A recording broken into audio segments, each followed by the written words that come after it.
Hi everyone, welcome back to another episode of the Butterfly Analogy. My name is Alex, and on today's episode, I have an amazing guest. She's known to me as Smelly Melly. She's actually my aunt and stuff like that. And I love you so much. I just want to put that out there. Me too. Welcome, Smelly, onto the podcast. Hello. Thank you for having me. Of course. Thank you so much for doing this. I know this is a lot. This is kind of nerve-wracking. And this is actually the first time I'm recording on video and stuff like that. So this is a lot. Yeah, it's an honor. It's an honor. So Smelly actually brought me some wine. So we're going to take a sip and we're going to enjoy this calming, relaxing, art therapeutic healing session. And I hope to find out about things that I've never known about you. I hope that's not too loud. Rip headphone users. Oh, yeah. Crinkling. I know. ASMR. All right. I'm going to hand this over to Jen just because, Jennifer, she's, my tech geek for the day. She's on the background, so she can't see her. Jen is, my best friend. So if Jen, can you open this for us and stuff? Try to figure it out. I don't know how to do that shit, but I don't know. Anyways, so we're actually going to be painting because you yourself are an artist, right? Mediocre. Why do you say that? I stopped doing anything with art, I don't know, for a long time now. Why did you stop exactly? I don't know. I used to love art in high school and all that, and I even did it in college. So in NCC, I took art classes. I took drawing, I think drawing 1 and 2. And after that, I just stopped because I had to focus on actual school. School, yeah. But it was fun while it lasted. Of course. And honestly, you're so talented with different mediums. I've seen your paintings, I've seen your color pencil art, and I kind of strive to be you in the artistic sense. Yes, you're awesome at what you do. Yes, and I always admired that you were so talented within it, and you kind of figured that out. Mm-hmm. I mean, yeah, did you figure that out? Would you say you figured out that you were talented in art at a young age? Yeah, I mean, in the beginning, I was, bad, really bad. But then I started liking it, and I learned a lot in high school, and then, carried on. I did a lot of mediums, charcoal, like how you've done. Yeah. Colored pencils, I love colored pencils because you get to blend. I like landscapes. I like painting. Mm-hmm. So, yeah, landscapes are my favorite. Mainly because, they're really easy to do. Mm-hmm. But I love charcoal. I found a new love for it because of the way it's not that easy to kind of maneuver the medium around. But once you kind of get a sense of how to do it, it's very magical and peaceful, because it's very light and stuff like that. So what's your favorite medium to work with? I like colored pencils. Color pencils? But it's a lot because you have to blend and blend. You have to do it harshly. And I don't know. I like painting as well. Yeah. Do you feel like you gravitated towards art at a specific time in your life? Maybe because I use it as an escape from reality in a sense because it allows me to put whatever I'm feeling onto a canvas instead of really internalizing it and stuff. Not so much. I mean, I've always pretty much have done it. I used to get these big pieces of paper, and I used to just draw random girls, emo girls. Yeah, I remember goth that. Girls and popular girls. I used to be that little kid phase. And yeah. With their boyfriends or whatever. Yeah, I remember. So random. I still remember that. Yeah. I still have some of them, and I remember I used to do this big kind of portrait and their houses, and it was just a big one. I really liked that one, but I don't know where it is. But yeah, I noticed in high school and college, I really liked it because I was just focused on that one thing. I wasn't focused on everything else. Exactly. It's just me and whatever I was doing. Exactly. So I know in art, you could use it as a form of meditation because of what you said, because you can focus and zone in on what you're doing. So it allows you to focus, and it disperses all of the emotions that you kind of feel in that moment. It allows you to be present and stuff. So that's awesome. So let's talk a little bit about school. I know you're going to school to become a speech pathologist, and you're starting clinicals this semester. Yeah, pre-clinic, which is where they show me, I guess, like the basics of, I don't know, I guess taking down patients' like information and like working with them. And then in the summer I'm doing clinical, which is, instead of them teaching me, I teach somebody else who's like on a lower level. I see. So you have so I guess you're being mentored, and then you're also mentoring somebody else. That's cool, because you could share knowledge and stuff like that and make it easier on them. Did you always know you wanted to be a speech pathologist? That's the question that all the colleges ask. Yeah.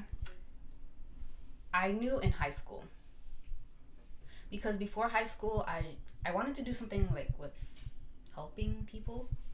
I never knew what. I always thought like a doctor or like, I don't know, something like that. But you know, when you're a kid, your parents tell you, oh, you know, be a doctor, a lawyer, or something. I don't know. Exactly. Something like common. Exactly. Common, like, not common, but yeah. A common career.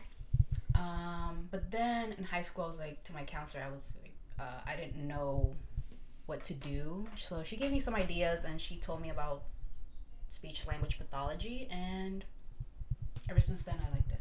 That's amazing. I didn't know that story. You know, I always kind of assumed that you had this linear way of doing things in your life. So it's nice to see that, you know, at a certain point you also didn't know what you were going to do. Yeah, I didn't know. And yeah, I think my SAT scores weren't even good anyways, but I went to community college, so it didn't really matter. I think community college really helped. Yeah, because just with saving money and like with figuring out what you actually want to do. So yeah. Exactly. So I know I've been itching to kind of touch the art supplies. So here's some paint. We're gonna pour some of the wine because Jen actually got it open and stuff. So Jen, if you could just like pour some for us. Is it wine? It's wine, right? Or is it champagne?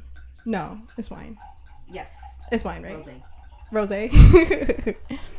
So we have some wine. I hope this doesn't destroy my getup, because honestly, this is kind of my. Spill it. It's kind of I'm like known dangerous. to spill things on my bed. It's okay. That's why I put the mantilla, the little blanket, because I know that we are probably gonna get dirty and stuff. Yeah, I eat on my bed and drink on my bed. Oh my gosh, can I tell you something, guys? When I was little, right? Because Melissa's mom is my grandma. When I was little, we always used to go to my grandma's house and stuff. And we would kind of show up like uninvited in a sense when my dad would bring us over. And I would go into my grandma's room, because at that time we were living with my grandma in the same room. And I would always walk in and I would hear Melissa shuffling. Like, and I was like, and she was shuffling because you were hiding your snacks like a freaking meanie. I did not like sharing. No. Yeah. But it's because you're the only child, so. Technically, in a way. In a way, yeah. I never liked sharing. It's because my chips under the bed. I used to count my cookies. I used to be like, oh, let me see if somebody stole my cookie. I actually did one time, and she counted them. Yeah. And you actually came up to me that day and you're like, did you take my cookie? I don't know if you remember that day. I don't know. I'm like a psycho. I don't know. Like, I know where I leave things and like how things are, and like I can notice like the little changes. Tell them about the time when what you were telling me yesterday about the printer. Oh, okay. So it was like last week or 2 weeks ago. She went to my house and in the morning, and I had to go to work, so I left. And then I guess she needed to print something, and she went into my room, and I came back in the night. I felt like something was wrong with my room. Yeah. I was like, something is wrong. Like, so I just like looked around, and then I looked over to the printer, and I was like, why something's wrong with it. And then I saw it had a blue light because it has a blue light when you don't turn it off. I mean, it looks off, but it has a blue light, so that's how you know it's on. And then I was like, yep, she used my printer. I knew it. I knew something was wrong. It's funny to me because you literally just walk in and it's like you smell the change. Yeah, I don't know. Something about, like, even though my room's a mess, I still know how I leave things. Yeah. So I was like, something's wrong. Talking about messy rooms, my room is always messy. Jen can kind of like testify to this, but like lately I've been trying to keep it clean, and I guess she kind of made a good point. She was saying how I've been trying to get my shit together because I am. And I guess this is where it starts, in the bedroom. My room is always a mess too. Yeah. But when I clean it, I feel at peace. Exactly. But I guess it kind of describes your life, how, you know, how it feels at the moment. like your room. Yeah. Like, if it's messy, then your life's a mess right now. Would you say that your life is a mess right now? Yeah. I'm scrambling because of school starting and then, like, work and then, like, like juggling everything. Of course. I mean, it's not easy to do what you do. You know, college isn't necessarily easy. And I feel like parents don't really see that. Not that they don't see that. I feel like they don't really realize how pressuring it can be and stuff like that. Yeah. So I was also thinking the other day. I was like, you know, Melissa technically is first generation, right? Like I'm first generation too, but in a sense you're the older one. So you got a taste of it first than I did and stuff like that. So how does that feel? Like, is that pressuring at all? Is that nerve-wracking? Well, technically our cousins are like the first to go to college. Oh yeah, Gloria and Diana and Francisca. Yeah. But we don't really like talk to them as much, I think. Yeah. So yeah, they got I would say in our immediate family, or my immediate family, like my brother, my sister, my mom, blah, blah, blah, I'm like the first gen to go to college and actually graduate because I got my bachelor's in Queens College. Of course. So, and I'm going to do my master's. Which is awesome. And a lot of work. Yeah, it is. So, yeah, it is nerve-wracking. I kind of feel like people expect me to do good. And I have to, like, you know, prove myself and, like, show my family, like, you can do it. And, you know, so it's kind of like a little pressure. Oh, it is. I can imagine. And it's crazy because I'm not in school right now. And I already feel that pressure because I know my dad's been, like, itching to get me back into school. And it's not that I know I can do it. Like, I know I can graduate and do all this and do all that. But it's, like, it doesn't... I'm just trying to explore avenues outside of it. That's where I'm at right now. Where it's, like, I want to do recording. And I love filming. And I love art. And I love... speaking. So it's like I need to figure out how I could do that and also make them happy too, which is kind of like pressuring. Because remember during Christmas when he got me a computer, which I'm totally grateful for, and he was giving me the lecture of a lifetime where I was like, I got you your computer, so now you have to go to school. So it's like oh gosh, like how can I do that but also do what I want to do and make sure that I'm happy and stuff like that, you know? Yeah, that's true. Do you want to go to school? Do you not? What do you want to do? So it's like, I know you wanted to be a counselor. I do want to be a counselor. I love speaking about mental health and emotional stuff too. So I kind of figured it out where it's like I could do art and be creative and also counsel by becoming an art therapist. So that's the pathway I'm taking now. Art therapy? Yeah. You want to do that? Yeah. Okay, so I wanted to do that when I was younger. I always like psychology and therapy and all of that too. So that's a good route. Oh. Yes, I'm excited. Oh my gosh, I'm excited for you. Yes, and there's this amazing school in New Mexico that I've been looking into, which is kind of far. I know it's like on the other side of the country, but I like it because they deal with the holistic aspect of it. So it's not just psychology and medicine. It's also spiritual health and emotional health, which is kind of like what this is. Cool. So it like takes this, then it takes that, and it combines it all together. Oh my god. Yeah. It's crazy. It's crazy. But cool. I'm excited for you though because this is a big step. You're gonna graduate soon and then you're actually gonna get a job in the field. How does that feel? Fast. Yeah. Like I literally I feel like I graduated high school like 2 years ago. But it was like 6 years ago, right, Jen? Yes. Oh, yeah, like, Jen graduated with you, right? Yeah. Oh, my gosh. I feel old. Oh, my gosh, stop. Because I was thinking the other day, like, I went back to the high school to go watch Emily. You remember Emily, my cousin? Mm-hmm. Shout out to Emily. She plays basketball. And she was playing, and I was on the bleachers, and I'm like, damn, like, I feel old compared to these kids. Like, yeah. I felt even so though you look young, they probably think you're, like, their age. They probably look at me like I'm a grandma. They're probably grandma? like, this is old bitch. They're like, what the fuck? No, but she was actually really good. But I kept looking around, like, trying to see if I was going to see any familiar faces to kind of get back the nostalgia, in a sense. Familiar faces? You're, like, 5. You guys were, like, 5 years ago, right? Yeah. We always grew up together, though. I remember that. We're actually really close in age. I'm 21. 23. 23. That's crazy. Gonna be 24. And you're gonna be 22, right? Oh my gosh. Oh. Don't count the years. You're old. I know. But even though we're so close in age, I'm pretty sure our upbringing was so different. Because I know my grandma's very traditional. And she's very structured. Very. Can you touch upon that? Well, so yeah, my mom is an older lady, I guess we can say. She grew up in El Salvador, you know. Mm-hmm. So she's very strict. She's very traditional, like you said, and she expects a lot of you. Expects a lot from you. There you go. Yeah. Oh, of course. I don't know if you need some blue. By the way. No. So yeah, she's strict. I know when I was younger, I didn't even go out much, and honestly, maybe it's just me. Plus, because she didn't let me go out, so like I'm very introverted, and I don't like going out. So like, she never really let me out. So I never had sleepovers, ever, even with my family. Yeah, I remember. Yeah, I know we had a couple of sleepovers, but that's only because like you're my dad's I don't know. daughter. She has like trust issues. Mm-hmm. So that's why as well. I kind of have trust issues too now because of that.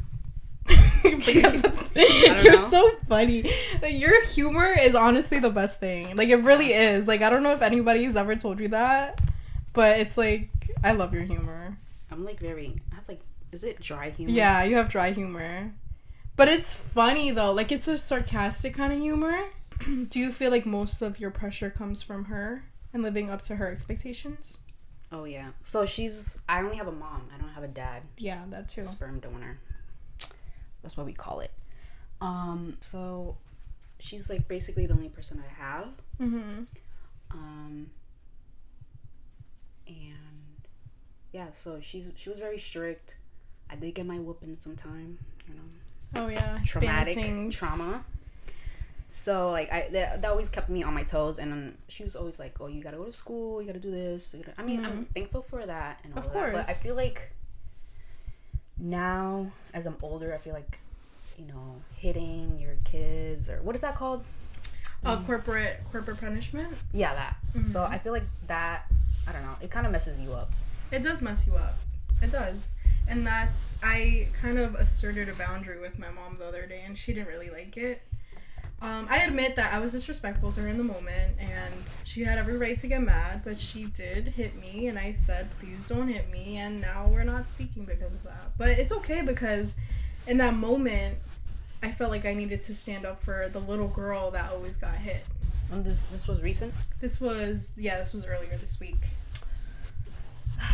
Yeah, I mean, my mom hasn't hit me since probably in the beginning of high school. And I'm glad she stopped. I don't know. Maybe she just noticed that I'm like older and I shouldn't be doing that. Mm-hmm. But yeah, I mean, that's messed up. It is messed up because there's so many other different ways that you can get your child to understand the same thing and stuff. And that's why I kind of like this generation, because I feel like we're really waking up to how Sorry, how our it's okay. I don't know what to draw either. I'm just like letting whatever happen. Okay. We're waking up to the fact that our children get affected by the way we raise them. So it's important to really understand how psychology works and stuff like that, especially when you're raising children, because it's tough. Yeah. It's tough on the parents too. Like, you know, our parents probably got raised the same way, because I know when I was in El Salvador, it was such a healing experience too, because I got to hear their childhood and stuff like that. I learned that my grandma's grandma, my great grandma, was very like tough on them. She was so strict, and she was very like short tempered. And I think she would hit them too and stuff like that. So I was like, wow. Yeah, my mom, she has been through a lot. So I guess that's what she gets it from. I guess you know, her mom, maybe her dad, my grandpa, my grandma. And then you know they bring it up on us, and then I guess we have to break the cycle or we continue it. Exactly. I know basically our whole family they use corporate. Mm-hmm. I know what you mean. So, corporate punishment. Yeah. I know, like, I've always seen, like, my little cousins get hit. I don't know if you're seeing them. Nah, I'm not gonna. I used to get, like, whoopings, and I used to be just watching, like, damn, like. That's really happening right now. Kind of awkward. I mean, it happens to all of us. Well, our family. Yeah. So it's, like, normal. But I feel like it shouldn't be. It shouldn't be, yeah. Oh, my mom texted me. What'd she say? What? Lisa, no puedes estar tomando porque estás mal. What? she's like, don't be drinking because I'm driving. No, Mom. What? She literally saw me. I was like, oh, Mom, I'm going to go bring this over there. She's like, she didn't say anything. Yeah. But now she's saying something. Okay. That's funny. That's my grandma, guys. Oh That's my grandma. That's so funny. I'm glad you shared that, because really it gives you a take into how she's such a mom. It's crazy because you're 23 and she's still like. She's still. I mean, okay, so she has gone lenient over the years. She was really strict. Yeah. Back in the day. I couldn't do anything. I couldn't even go out. I didn't even want to ask to go out, honestly. But now I have to, like, step up and, like, ask to go out or whatever. Or, like, I'm like, Mom, I'm gonna go out. And she's like, oh, yeah, where? This. Oh, yeah, with who? I'm like, can you stop asking so many questions? Like, I just want to, you know, go out, get some fresh air or whatever. But I don't know. She's very... You're starting to assert your boundaries, though, and I guess that's amazing, because there's growth in that. It's hard to really say, no, like, I'm going to do this because I want to do this. Mm-hmm. So I'm proud of you for doing that, because it's hard to do that with someone so traditional, too. I don't know what to draw. Or paint, whatever. I want to do, like... A sunset? A sunset. That's pretty. I don't know if they can see that. I don't know. You could show them if you want to go closer. By the way, guys, I mentioned this earlier, but this is actually the first time I'm recording. This is so nerve-wracking at the same time. Oh my gosh. I don't know. I think I'm just going to do a landscape, but I really am not going based off of the picture. I'm just doing whatever on this canvas. And it's going to show. It's going to show. I like having, like, something to look at. I don't know. No, yeah. Definitely reference pictures are better. I don't know. I'm going to just go with the flow. Ooh, I like this. I like the sound of the paintbrush, like, gliding on the canvas. Yeah, it's mesmerizing. It's very healing. It has, like, a healing frequency. So I heard you're starting to lean into more holistic, like, practices. Like, medicinal. Like, holistic medicinal practices. What have you researched so far? Wow. I believe in, like, the whole holistic thing. Yeah. I believe, like, our bodies are, like, stronger or, like... Mm-hmm. Like, they can heal themselves. Yeah, I do believe that. I don't know. I don't really like the traditional medicine. Yeah. Just because, like, of what my mom's gone through and, like, you know, with her pills, and she takes a whole bunch of pills. She takes, like, 7 or whatever each day, and it's... I feel like there's a different way... To do that. To, like, heal yourself other than medicine. I mean, I guess there comes a point where you might need it. I don't know. Of course. But I feel like we should kind of look into the holistic practices first, because they could probably help better than any medicinal way to go and stuff. Yeah, so especially since like even early on, like early tribes, like Aztec tribes and like Indian tribes, Native American tribes is probably the proper term to use. They would use herbs and stuff like that to heal themselves. You know, so I feel like, and plus it connects you back into the earth, so it grounds your energy and stuff like that. I don't know if you're familiar with grounding. No. So great. So basically, grounding is when you connect your energy back to the Earth's core center, because we're all energy, we're all kinetic and stuff like that. So we have, if you remember in chemistry, freaking Mrs. Canales, we have, what's the term? Oh my gosh. It's like, oh my gosh, these like science freaks are gonna come for me. But, what's the term? Essentially, okay, electrons, right? They float around in the atoms because we're, obviously. So in order to kind of balance out the electrons and obviously the other neutrons and positrons, whatever, you need to connect back to the earth because it has that magnetic field in it. So when you put your feet on the ground, it essentially through magnetism, it grounds that electron energy that you might be building up, which can lead to pain and can lead to not negative emotions, but more sad emotions or depressed feelings and stuff like that. So I actually learned that in like a movie and stuff like that. It was pretty cool. Ooh, okay. So that's why on my birthday last year I wasn't wearing shoes because I wanted to ground. I thought you just wanted to be. No. No, it was because I was grounding and it fit the vibe of the. I wasn't judging, so I was just saying.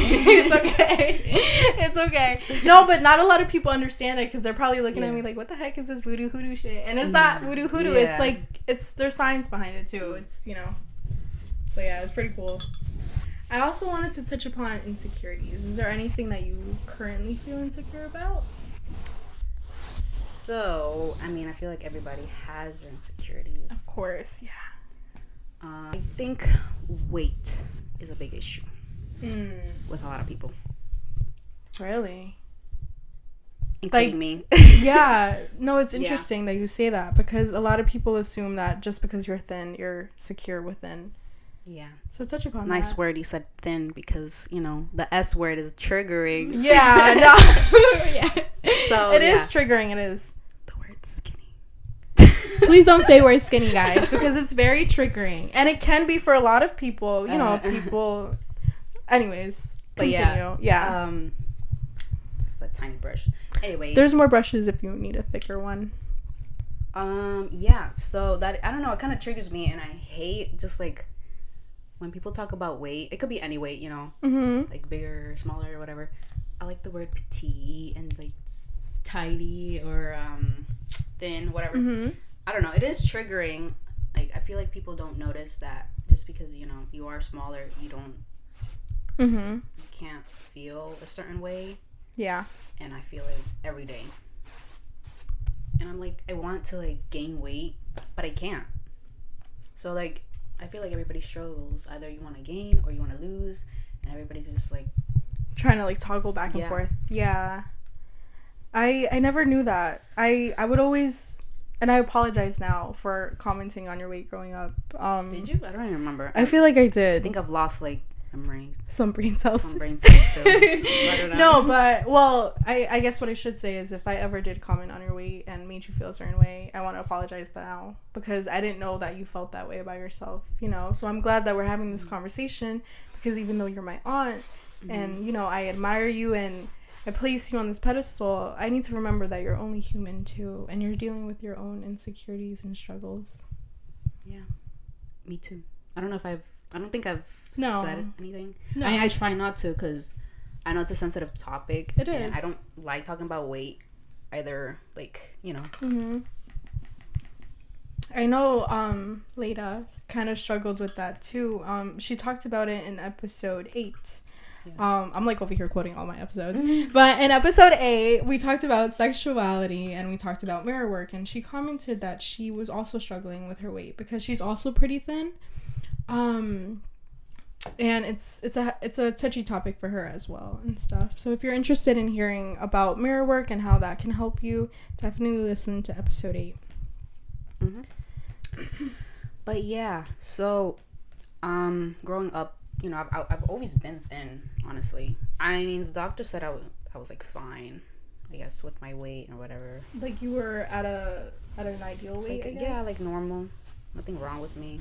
I've always gotten that, so I don't know, I always thought I was fine. But then, you know, you grow up and you're like, damn. You're kind of associating yourself or like comparing yourself to other people and like models, and you're like, damn, why can't I have big boobs? Yeah, like, big boobs are a big butt. Yeah. And like stuff like that, and like, damn, I don't know.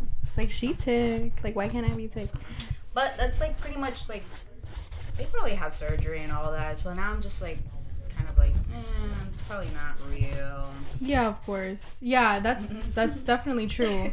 A lot of societal standards aren't normal. Not normal. They aren't real or they aren't authentic and stuff like that. Would you consider getting surgery? I mean, no. I mean, I do want to gain weight. Yeah. I mean, it's really hard. I can't gain weight. I don't know how to. Have you tried protein shakes? No. You should try them. I know they definitely help me gain muscle. Really? Yeah. I don't know. I feel like just like kind of a lot of work. I mean, it is a lot of work. It is a lot of work. If you want to change yourself. And when you actually want to change yourself, it's like a lot of work. I like that you touched upon that because people don't know that. Like, not that people don't know that. I feel like people assume that it'll be easy and it's not. It's discipline and it's a lot. So what about you? I feel like I'm very insecure about this new path I'm taking. Because even though I do have a plan now, I still don't know how it's gonna end up looking in the future. And it's an insecurity of mine because I've always been the perfect child or the ideal expectation. I don't know if you remember, I used to get compared a lot to like everybody. Like they'd be like, why can't you be like Chana or something like that. That's true. So now that I'm not doing what everybody expects me to do and I'm doing what makes me happy, I feel like people look down on me because they don't really see the vision I see of what I want in life and stuff like that. So it's something that's been on my mind a lot and I kind of lose sleep over it. Mm-hmm. But it's definitely something that I know I have to go through in order to get to where I need to be one day. Yeah, I mean, you gotta do whatever makes you happy, firstly, and it'll just come to you. Yeah, I guess it'll just like fit together eventually and stuff. I mean, like, I've kind of always wanted to go to college, and like I always had that in my mindset, like I have to go, I guess. Yeah. And it's kind of scary steering away from that. It is. So it definitely I guess is. you know, I see that's where you are right now. Yeah. Because that's what all parents want, like their kids to go to college and get a degree and stuff like that. And not that I won't be getting one, I definitely will, because you know, to become an art therapist I do need to. But in this moment I also want to incorporate my other avenues of expression, because if I don't express myself, like I literally will like become an emotional asteroid where I would like explode on anything, you know what I mean? Yeah. So I have like a creative avenue is something I definitely need in my life. And yeah, I don't know. So that's definitely something I've been insecure about in life. Fine. It's hard, especially when you don't have any like backup from your family and they just expect you to be one thing.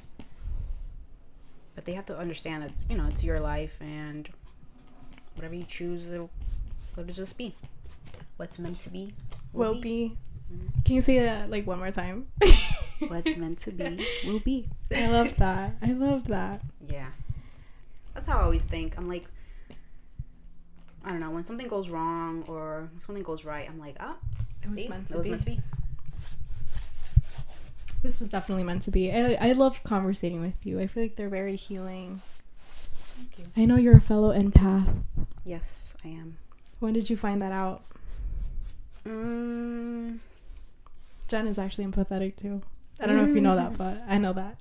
But go ahead. I don't know. I have this book. I forgot what it's called. And then it was explaining what an empath is and all of that, and that's when I found out, which was like probably a year and a half ago. Mm-hmm. I've had this book. Do you feel like it now, knowing it has helped you navigate a little better in life? See, there's a difference between reading and actually doing stuff. Like, so you're not funny. So yeah, I've noticed, but I haven't like been actively doing that. Even though, like, I don't know how to explain it. I have a peanut head. I'm sorry. I understand what you're saying, though. So I guess you just haven't taken the steps to actually apply what you've learned to what you got to do. But yeah, I don't know. I've read that what hypervigilant, is it hypervigilant or hypersensitivity, something like that, when you're sensitive to like loud sounds and like too much, I guess, commotion. Like I'm very sensitive. Sensory stimulation. Yeah, I'm very sensitive with that, especially at work. I work at a restaurant, and I'm very introverted, and like I get very overwhelmed when it's like busy. So I just sometimes hide in the coat room or hide in the bathroom. I'm just like, let me take a breather because I can't handle all of this. So yeah, that's me. I'm very like anxious. I'm very hypersensitive. I don't know. I'm weird. It's not weird. You're just different, you know? And being empathetic isn't weird at all. I feel like we need more empathetic people in the world because we kind of expect everybody to be so hard and tough, and, you know, we're not all built that way. I'm definitely not built that way. I cry over literally everything. Like, I was crying today in the shower. Like, it's bad. You know? So I feel like you should acknowledge the way you were built or the way you were born to be. Yeah, I feel like people don't get it. So I hate showing my emotions. But recently I haven't cared. So I usually, like, I've cried at work and I'm like, bro, why am I crying? Like, I'm such a wimp. I hate myself. And I hate when people see me cry. Like, I think you know that I hate when people see me cry. So I don't think I've cried in front of you. I think you've cried like in the beginning. In the beginning, no. Yeah, in the beginning. Until like recently, not. I've, you know, these past years, I have cried in front of her. Why do you think that? Like, do you think you've always had to be tough as a kid? Yeah, like, even now, I don't cry in front of my mom, and I hate when she sees me crying, or, like, she notices that I'm crying. I don't know if she noticed. Maybe she does. She just doesn't pay attention. But, I don't know. I don't like crying in front of people. I guess it, like, makes me seem weak in a way, and I don't know. Yeah, I feel like a lot of people feel that way, too. I remember feeling that way a lot, too, when I was younger, because a lot of people would say, you're so sensitive, like, you cry too much, blah, blah, blah. So I kind of try to be strong sometimes, like, even though I can't, because obviously, like, I'm a Cancer. It's kind of hard. And you're a water sign, too. You're a Scorpio. So we're ruled by the moon and by the water. So it's a lot of emotional emotions. Up and down and stuff. I found out that I was like a Scorpio, almost everything. Yes, you're rising, right? Yeah. And your moon, or no? I don't know. I think it's all three of your placements. So honestly, there's a lot of fire in you, like a lot of passion. Because Scorpios are known to be passionate and very sexual. So if you guys are interested, no, I'm kidding. I'm not soliciting you. Oh my gosh. I'm kidding. No, Mom. It's not. It's not. It's not true. It's not true. No. I hope she never hears this. No, but oh my gosh, I honestly love this conversation with you. Thank you so much again for doing this. We're both gonna finish the artwork, even though we can't show you guys because it's gonna take forever. This is my sky so far. It's just blue. What? Okay, this is mine. I don't know. It's just blue.